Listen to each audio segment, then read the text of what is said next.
This adventurous story begins with sweeping shots of Africa's dense wilderness, focusing on a specific region called the Congo. We're introduced to a group of researchers sent there by a private company with a clear mission to fulfill.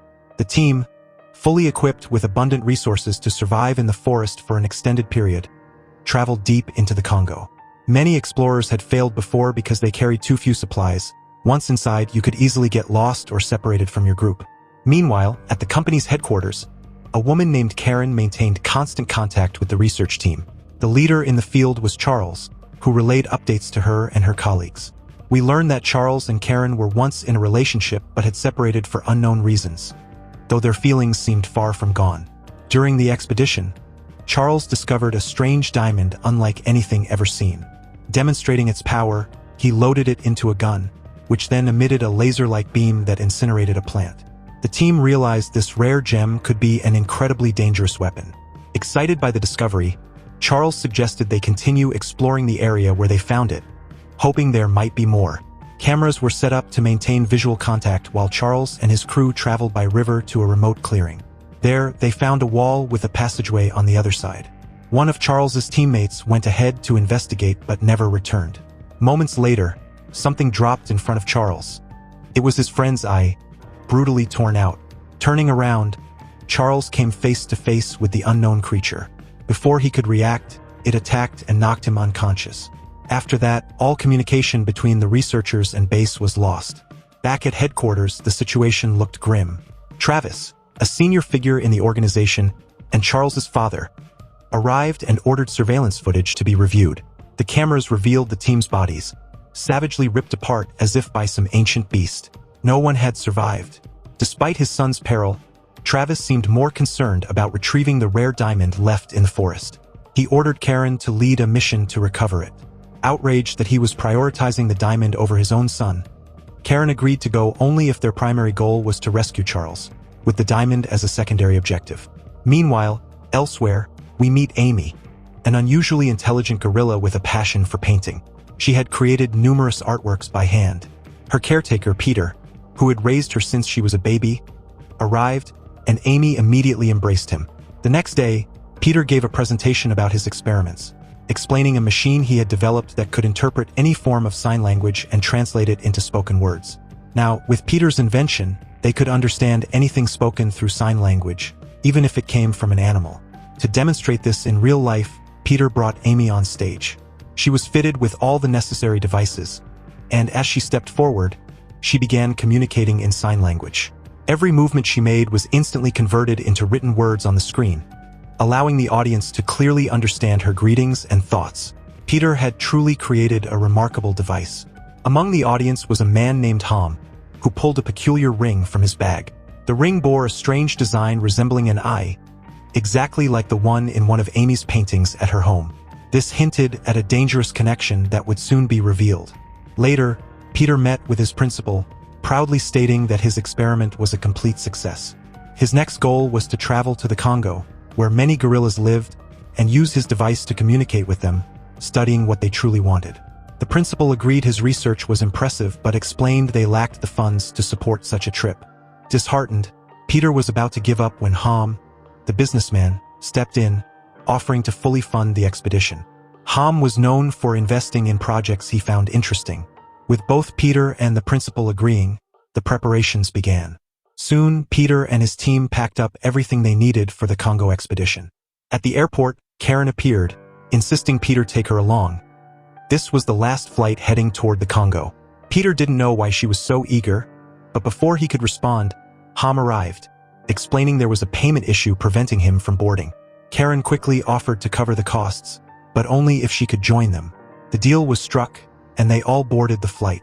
For Amy the gorilla, it was her first such journey, and she seemed nervous.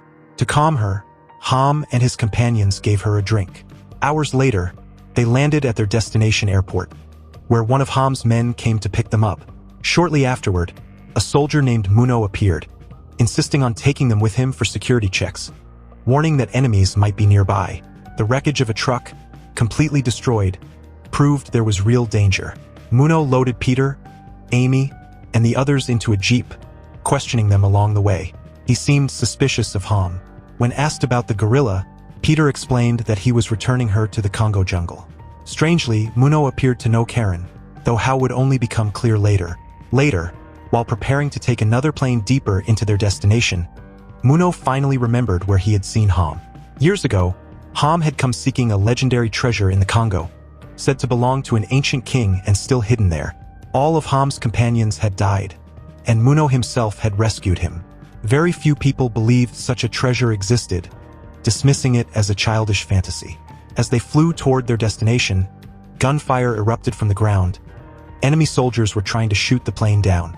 They had entered hostile territory, and it was obvious the enemies would attempt to destroy any aircraft passing through. Panic set in among the passengers. If they didn't escape quickly, they would all be killed.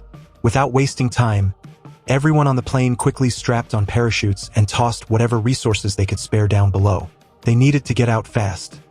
Otherwise, the soldiers pursuing them would destroy the plane. One by one, they leaped out, using their parachutes to descend into the thick forest below. Mono grabbed Amy, the gorilla, and jumped with her. As the group made soft landings on the forest floor, they saw in the sky behind them that the soldiers had blown the plane to pieces. The Congo's forests stretched endlessly around them. After regrouping, they gathered their supplies. They noticed a group of tribal people watching them. Mono, who knew the local language, spoke with them. The tribespeople claimed to have found a man who looked like them, with TC written on his body, matching the initials of the private organization Karen worked for. Karen realized it could be one of her employees, maybe even Charles. They followed the tribespeople to a ritual site, where the villagers were chanting loudly around a man. Mono explained they were trying to return the man's soul to his body. When Karen looked closer, she saw it wasn't Charles but another employee from her team. Once the ritual ended, the man opened his eyes, only to panic at the sight of Amy, screaming uncontrollably until he collapsed and died. Karen pieced it together. The creature that attacked him must have looked similar to Amy, a hybrid gorilla that killed with extreme brutality. Karen told Mono her suspicions, but he insisted there were no gorillas in the area that would attack humans. For now, they set the mystery aside and traveled onward by water. The currents were dangerously strong at first but later calmed, and they pushed toward a nearby island across the river. Along the way, Ham revealed an important truth to Karen. He said that his main purpose for coming here was to find a long-lost city buried deep in these jungles years ago. A city whose caves are filled with unimaginable treasure. There were said to be diamonds and gems unlike anything ever discovered on Earth. If they could find it, everyone would be set for life. Home then revealed a strange ring he had found on his last trip into the forest. What was shocking was that Amy, the gorilla, had drawn the exact same symbol in one of her paintings. This could only mean one thing. Amy might belong to that very forest and could know about those mysterious caves. If they followed her, she could lead them straight to the spot. But Manu thought Home was crazy, just trying to mislead them, nothing more. As night fell during their journey, they suddenly noticed movement beneath the water. Everyone became alert. Soon they realized it was a hippopotamus trying to capsize their boat. They fought it off and fired shots, creating bursts of light that scared it away. It seemed as if the creature was deliberately trying to stop them, but they pressed on and eventually reached the other side. By morning, they found themselves near massive mountain ranges. Amy grew unusually excited at the sight of the tallest peak. It seemed she had been there before. Karen and Peter were just as surprised, but too tired to investigate further, so they set up camp. Karen's GPS device had stopped working, and as they continued along the mountain path, they came across two diverging routes. Karen suggested one, but Amy pointed left, indicating that was the right way. Given her connection to the forest, they decided to trust her. Soon, they stumbled upon the wreckage of a plane, completely destroyed. Inside, there was no sign of survivors, but Karen recognized the symbols on the fuselage. It was her company's aircraft. It was possible her boss, Travis, had sent soldiers to find the treasure. They likely had no idea they were in hostile territory and had been attacked and shot down. The team salvaged whatever supplies they could and moved on. Suddenly, a massive gorilla appeared, far larger than normal. Everyone was frightened except Peter, who stood perfectly still. In such a situation, running is the worst thing you can do. You must bow your head, avoid eye contact, and remain motionless. Large animals often become aggressive if you challenge them or flee. Amy also lowered her gaze. The others hid in the bushes, and soon more gorillas appeared. But they didn't attack. They simply left. Following the path, they came across a strange device emitting sound. Karen explained it must have been placed by her company to detect approaching animals. But there were no employees in sight. She wondered if any had survived. As they trailed Amy further, they suddenly froze in awe. Before them stood an ancient temple, long vanished from history. It was spoken of in legends, but many dismissed it as a myth. Amy gestured that this was her home. Home was ecstatic. His theory was correct. This was the temple that contained the caves of untold treasures. He urged everyone to start searching immediately, though he also warned that in ancient times, the king had stationed soldiers to guard the treasure, and no one knew who or what those soldiers really were. While exploring, one of Manu's men discovered an unusual structure with an entrance. Exactly the same passage Charles's friend had entered at the start of the story, never to return. The group cautiously stepped inside, marveling at the ancient architecture. Without realizing it, they had made a monumental discovery.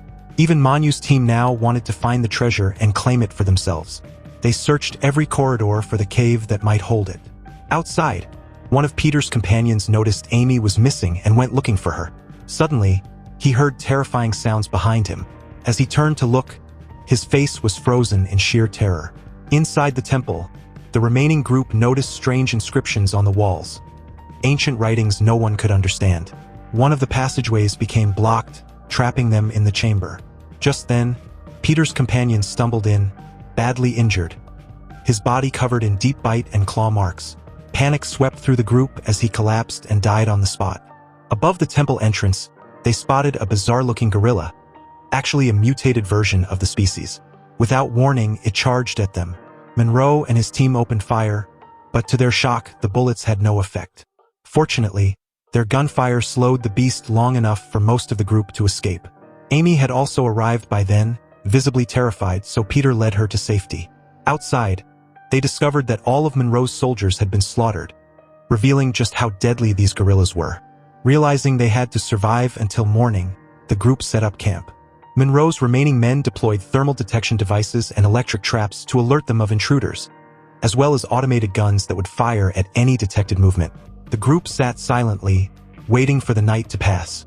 Amy approached Peter, signing to him that the guerrillas were evil and would kill them all if they didn't escape soon. Karen monitored the thermal cameras and spotted movement. Seconds later, the automated guns began firing, prompting the soldiers to open fire as well. Through the thermal feed, Karen reported that numerous guerrillas were surrounding them, attempting to breach their defenses. Their preparations held, and eventually the attackers withdrew. But the group had no idea what the mutated guerrillas would try next. When morning came, Peter noticed Amy was gone, so was Hamalka. Monroe guessed Amy had simply returned to her kind, as this was her natural home. Peter calmed himself and pressed on to search for her.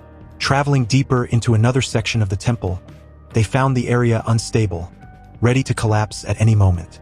Still, they ventured inside and discovered carved murals along the walls and piles of human skeletons on the ground. The carvings revealed the temple's grim history. Centuries ago, a king who owned the treasure feared outsiders would steal it. To protect it, he bred and trained killer guerrillas to slaughter any intruder. Over time, these guerrillas mutated, grew more intelligent, and eventually turned on the king himself, taking over the temple and claiming the treasure. Suddenly, the ground shook, and massive stones began crashing down, killing many of Monroe's men. Peter, Monroe, and Karen fled, aided by Hamalka, who led them through a tunnel to an open area. There, they found the ground littered with diamonds. Overcome with greed, Hamalka began collecting as many as he could, unaware that danger lurked nearby. From the caves emerged a mutated gorilla, soon joined by others. Hamalka panicked and tried to run, but the gorillas swarmed and killed him. The survivors fired at the creatures, only enraging them further. While Monroe's soldiers engaged the attackers, Peter and Karen escaped into another cavern, one that held the world's largest diamond. But alongside it lay a corpse. Karen realized, horrified, that it was Charles, still clutching a diamond in his hand. Overcome with grief, she was comforted by Peter. Meanwhile, the soldiers ran out of ammunition, and the guerrillas launched a savage assault. The temple quaked from ongoing tremors, threatening to collapse entirely. Desperate, Karen took a diamond and loaded it into Charles's experimental laser device, planning to use its beam to kill the guerrillas. Before she could act, Amy suddenly appeared, bravely driving the creatures back and rescuing Peter. Signing urgently, she told them all to leave immediately. No one was going to harm Peter. The earthquakes kept coming, and the entire structure was on the verge of collapsing. Huge boulders crashed down around them. Suddenly, Karen activated the laser beam and began firing in all directions. Any gorilla struck by the beam was badly wounded and fled in terror.